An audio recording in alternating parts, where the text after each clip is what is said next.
नमस्कार दोस्तों, मैं सनी, आप देख रहे हैं आवाज़। मैं आज मुखर्जी नगर में आया हूँ, तो वहाँ देखते हैं, स्टूडेंटों से पूछते हैं उनकी जो कल एक रिजल्ट आया है सीपीओ का, उसके बारे में पूछते हैं स्टूडेंटों की राय क्या है। यहाँ की कोचिंगों के बारे में पूछेंगे, कोचिंगों से क्या पढ़ के उन्होंने क्या सिलेक्शन के बारे में पूछते हैं। और आइए स्टूडेंट से बात करते हैं। भाई आप तैयारी करते हैं यहाँ पर? तैयारी करते हैं? तैयारी करते हैं हम। किसकी तैयारी करते हैं? मैं आईएएस कर रहा हूँ, यूपीएससी की तैयारी। यूपीएससी की तैयारी।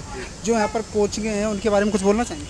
कोचिंगें यहाँ पे सारी अच्छी हैं और मैं दृष्टि में करता हूँ, तो बहुत बढ़िया है, पढ़ाई वढ़ाई सब बढ़िया होती है। जो यूपीएससी के अटेम्प्ट हैं उसके बारे में आप कुछ बोलना चाहेंगे? जनरल का है, ओबीसी का है? अभी तो मेरा अटेम्प्ट नहीं, मैं ओबीसी के बारे में बोलना चाहता हूँ कि जैसे ओबीसी का जो है रैंक जो है वो थोड़ी कम होती है, जनरल का ज़्यादा होता है, तो मेरे ख्याल से बराबर हो जाना चाहिए। क्योंकि जनरल में थोड़ा कम मिलता है और ओबीसी में ज़्यादा मिलता है। हाँ, तो मुझे ये बहुत चीज़ बेकार लगती है। ओबीसी और जनरल ये आरक्षण एक समान हो जाए तो बहुत बढ़िया है। ठीक है भाई मैंने यूपीएससी के बारे में बताया। आइए और कुछ स्टूडेंट से बात करते हैं, उनसे क्या उनका वो रहता है। भाई आप किसकी तैयारी करते हैं? हाँ, किसकी तैयारी करते हैं? दिल्ली पुलिस। डीपी की। तो कल सीपीओ का रिजल्ट जो आया है उसके बारे में आप क्या बोलना चाहेंगे? नहीं भाई, उसका पता नहीं मुझे। तो आप दिल्ली पुलिस की तैयारी कर रहे हैं। दिल्ली पुलिस में सीपीओ भी एक पोस्ट होता है, सीपीओ के थ्रू जाते हैं जो लोग। तो मैं हेड कांस्टेबल की कर रहा हूँ, मुझे ये नहीं पता सीट। अच्छा, बंडी एग्जाम करते हैं। तो यहाँ पे जो एसएससी की तैयारियाँ होती हैं, जो कोचिंगों के बारे में बोला जाता है कि ये कोचिंग ऐसी, तो मतलब कोचिंग के बारे में आप बताएंगे क्या है? हाँ, पहला ही दिन है भाई, डेमो के लिए आया था। अच्छा, फर्स्ट है। तो आपका कैसे, आपको यहाँ पे मनोबल कैसा लगा है आपका? बढ़िया है। बढ़िया हो। यहाँ की जो हवा है, यहाँ का जो पढ़ाई का कल्चर है, वैसा कैसा रहा? अच्छा लग रहा है। अच्छा ठीक है भाई, आप किसी तरीके से? Delhi police head constable. Delhi police. जो बंडी एग्जाम के लोग वैसे माना जाता है, यहाँ पर यूपीएससी माना जाता है, लेकिन यहाँ पे जो बंडी एग्जाम के लिए कोचिंगों का कैसा नज़रिया है? अच्छा है। अच्छा नज़रिया है। तो चलो ठीक है, और भाइयों से बात करते हैं। भाई आप जो ये प्लेट बांट रहे हैं, इससे कोई क्या लगता है स्टूडेंट आ सकते हैं? हाँ भाई, आते हैं स्टूडेंट। स्टूडेंट जो यहाँ पर कितना पहले से कितना स्टूडेंट है? अब तो बढ़ गए हैं, काफ़ी स्टूडेंट हो गए हैं।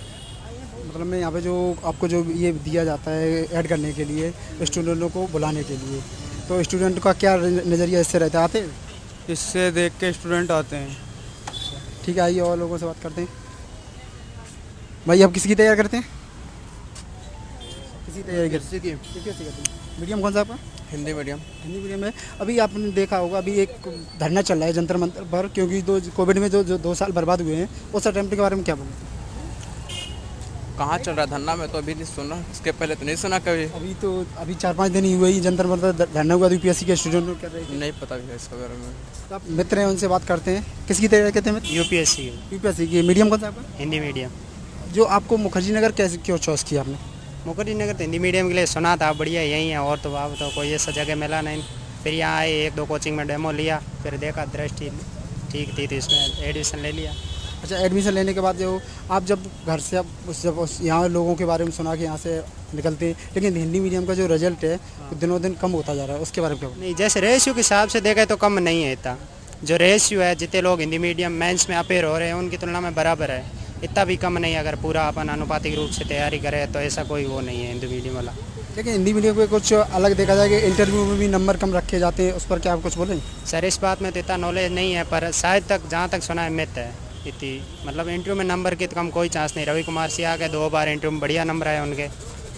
तो जो पोस्ट है ना, जो यूपीएससी पोस्ट है यूपीएससी निकालती है, उसमें कुछ कमियां कर दी गई हैं, पोस्टों में कुछ कमी कर दी गई है। जैसे स्टूडेंट बढ़ रहे हैं और पोस्टों को कम कर दिया, उससे आपको क्या इफेक्ट पड़ेगा? इसके बारे में नॉलेज नहीं है था, क्योंकि स्टूडेंट तो दिनों दिन तैयारी करते चले जा रहे हैं, लेकिन पोस्ट को कम कर देना ये कम कैसे नहीं है। ये डाटा शायद तक देखो तो इस बार है 776 है शायद तक, इस बार ज़्यादा है पिछली बार से पोस्ट। तो अभी टॉप में सिर्फ एक रवि सियाग आए हैं जो टॉप अच्छा, टीम में। मतलब कम हो रहे हैं हिंदी मीडियम, यही बताना चाह रहे हैं।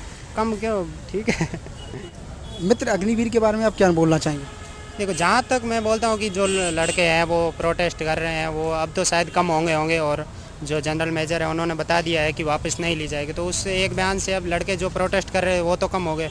पर जहाँ तक मुझे लगता है अग्निवीर एकदम सही है और कई देशों में चल भी रही है, जैसे इजराइल है, वहाँ ये काफ़ी टाइम से चल रही है। और अगर मान लड़के जहाँ तक बात करते हैं कि 4 साल ही रखा जाएगा, उसके बाद बाहर निकाल दिया जाएगा, तो आप तैयारी करो। जो 25% लोग उनमें आओ, आप 16 साल की जॉब करो, बढ़िया। लेकिन उनका मानना है अप टू 25, ना कि 25% सेफ है।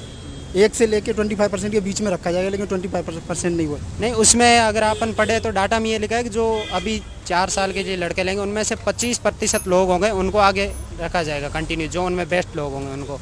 पहले क्या होता था, पहले तो परमानेंट कर दिया जाता, लेकिन अब ये 4 साल के लिए बेरोजगार लड़के हो जाएंगे, उनके लिए फिर क्या रहेगा? बेरोजगार कैसे हो जाएंगे? अगर बढ़िया करो मेहनत तो उन 25 में आ जाओ आप, ठीक है। और दूसरी बात, बेरोजगार नहीं हो, कोई लड़का है 17-18 साल में मानो अग्निवीर चला गया, अब वो 17 साल में अग्निवीर में जाता है, ठीक है, 21-22 साल तक वापस आता है, उसके पास 12 लाख रुपए भी होंगे, ठीक है, पूरा एकदम पैसा। आगे अगर वो चाहे तो यूपीएससी की तैयारी कर सकता है, बिजनेस कर सकता है, उसके पास एक प्रॉपर प्लान होगा अपनी, मतलब घर वालों के पैसे वो इस तरह नहीं रहेगा, उसके पास एक मतलब आर्थिक रूप से वो मजबूत होगा लड़का 17 से 22 की एज में। मतलब और एक पोस्ट भी तो बढ़ाई है ना, वो देखो पोस्ट भी तो बढ़ाई है। लेकिन एक चीज़ देखा जाता है, सरकार ने ये रूल क्यों लाया है? लेकिन युवाओं के लिए तो रूल इसलिए लाया है कि मतलब जो ज़्यादा ज़्यादा पहले पोस्ट कम निकाली जाती, ज़्यादा से ज़्यादा लोग आए और ट्रेंड होके मतलब एक ट्रेंड युवा बने। जैसे मतलब वहाँ ग्लोबल अगर अपन कंपैरिजन करना चाहे तो मतलब जैसे इजराइल और वहाँ में ये रूल चल रहा है, तो सरकार एक ग्लोबल चीज़ बनाना चाह रही है, उसके युवाओं के पास मतलब वो चीज़ हो पावर। क्योंकि जो मतलब सरकार का ये मतलब है कि सेनाओं को मजबूत करना, युवाओं के अंदर जो देश के प्रति देशभक्ति है उसको जगाना। हाँ सही। और अग्निवीर के जो अभी लड़कों ने प्रोटेस्ट किया है, उनमें कुछ लड़कों के नाम आ गए, FIR भी हो गई है, उन पर क्या बोलेंगे? उन पर मुझे इतना उनका आइडिया नहीं है, क्योंकि मैं यूपीएससी में लगा। प्रोटेस्ट करना चाहिए कि नहीं करना चाहिए? प्रोटेस्ट मेरे हिसाब से गलत है। अगर आप शांति प्रिय, हर एक चीज़ का संविधान के अनुसार सॉल्यूशन है, आप शांति से हर एक चीज़ का विरोध कर सकते हो, पर जो लोग लड़के मतलब सड़कों पे मैं क्या बताऊँ, वो आग जला रहे हैं, ये चला रहे हैं, वो तो कहीं किसी मतलब एंगल से देशभक्त तो लगते ही नहीं है ना। तो देशभक्त के लिए ये मतलब सड़क पर जलाना, उपद्रव करना ये ज़रूरी है?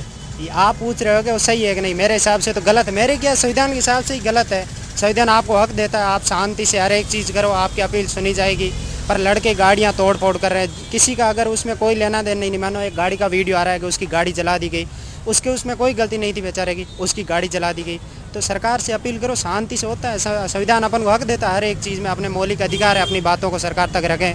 पर जो लड़के, इसका जो मेन मुद्दा ये है कि जो बड़ी बड़ी कोचिंगें थी पहले, उन्होंने 2-3 साल तक मतलब पैसे ज़्यादा एक साथ ले लिए पैसे, ठीक है।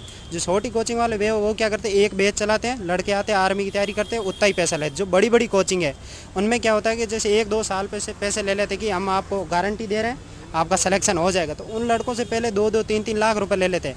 अब वो कोचिंग वाले सारे अगर ऐसा होगा तो उनके पास वो नहीं रहेगी गारंटी वाली चीज़ें, तो मतलब वो हाथ है उनके पीछे। लेकिन मुखर्जी नगर में माना जाता है यूपीएससी का है, लेकिन अब धीमे धीमे एसएससी का भी, वनडे एग्जाम का भी। भैया एसएससी मुख्य दोनों, एसएससी है, यूपीएससी है, लड़के आ रहे हैं हर एक। कल CBO का रिजल्ट निकला है, उस पर कुछ बोलना चाहेंगे? सर कल मैं बोलूँ, नाम तो पता नहीं, टॉपर आया था, हमने ये शायद यही है था, हमने जश्न देखा था, बढ़िया। यहाँ KD कैंपस का लड़का है, यहाँ मुखर्जी नगर में रह के तैयारी की थी, इतना पता है बस उसके बारे में। ठीक है ब्रो, थैंक यू।